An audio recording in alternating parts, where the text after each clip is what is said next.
जर आपण आपल्या व्यवसायामध्ये बिझनेसमध्ये जर एक्सपिरियन्स विकायला लागलो तर आपण सक्सेसफुल होऊ, काय वाटतं मॅम? डेफिनेटली मी माझ्या सेशन्समध्ये नेहमी सांगते लोकांना, see if you want the repeat customer, कारण तुम्हाला बिझनेसेस स्केलेबल, प्रॉफिटेबल आणि सस्टेनेबल करायचे असेल तर तुमच्या कस्टमरला तो एक्सपिरियन्स देणे खूप महत्वाचं आहे.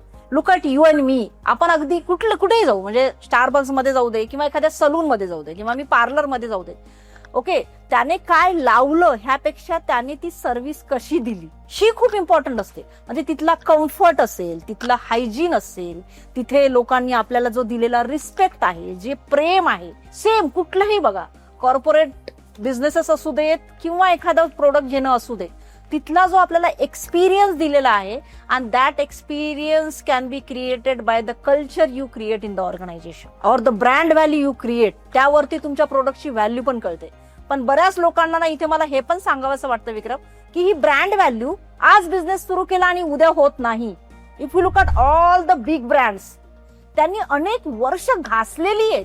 पी हळद आणि हो गोरी असं होत नाही, मॅगी खाल्ली आणि पोट भरलं असं होत नाही. म्हणून एंटरप्रेनरला पेशन्स हवाय, सातत्य हवंय आणि ते एक विजन हवंय. या 3 गोष्टी असतील ना तर प्रत्येक एंटरप्रेनर आपली ब्रँड व्हॅल्यू क्रिएट करेल.